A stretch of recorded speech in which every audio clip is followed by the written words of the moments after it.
I'm pretty sure there was an anime during the winter season or the fall season, probably the fall season, that was exactly like this one.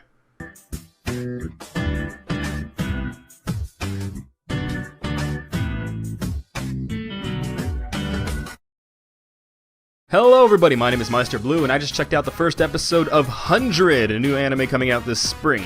And yes, I cannot remember for the life of me what the name of the anime was. I had checked it out in the fall, I just can't remember what it was, but it had almost the same exact first episode as this one. However, this one did seem to grab my attention a little bit more. Maybe it's because it's something I had never heard of before, whereas the other one was based on something I had heard of before.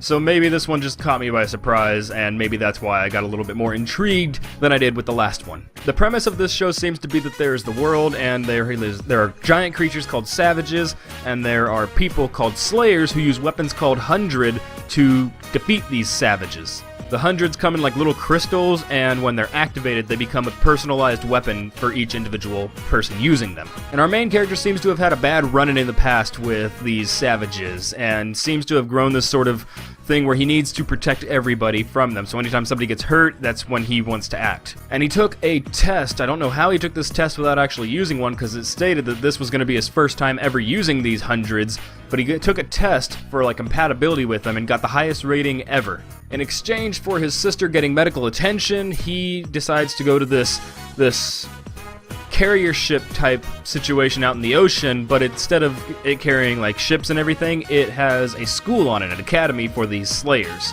The rest of this episode is pretty run-of-the-mill. He stands up against authority, gets challenged to a duel by said authority, and trains for said duel. The animation is actually nothing too bad. I haven't seen anything go really bad looking in this first episode, so hopefully they can maintain that throughout the rest of the run. But where it really shines is when these people are activating their hundreds, which they showed off a lot in the OP. When they activate them, it gets really flashy light showish, and it looks pretty cool.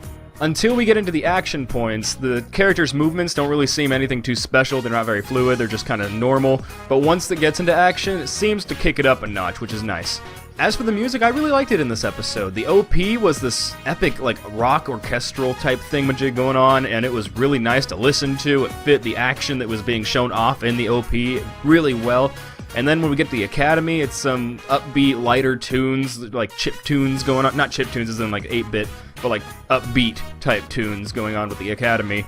And then there's some that sound a lot like Final Fantasy music, which was really cool because these are people using melee weapons, and it looks really cool, sounds really cool to have this kind of fantasy-esque music going on when they have these. But my favorite was when he was doing a training run with his new friend at the Academy to get ready for this duel against said higher authority person. And it played really, really jazzy trumpets during this like combat. I hope that that's going to be a running thing through this, is that during the combat, instead of playing like heavy rock or metal or anything, I would love to have some nice jazz for the combat, because I love that mixture so well. And I think my favorite thing about this, which I'm still confused so far, I hope to God we find out later, is that he has a new friend named Emil, or Emil, I think is how you would say it in English.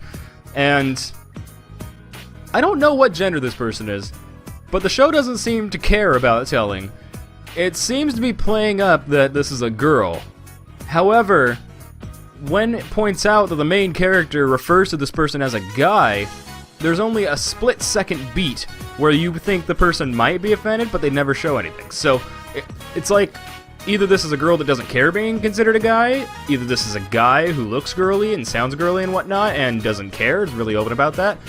I have no idea. I have no idea if this is a trap or not, so I'm cool with it. But yeah, while this show from the first episode does not seem like it'll be anything really too particularly special, this does seem like something I might want to check out, so who knows, maybe I'll check out the next few episodes and then give my thoughts on those ones as well, but I might not go through the entire series unless it starts to pick up more. My name is Meisterbloo, and I will see you guys all in the next video, so thank you for watching, and until next time, peace out.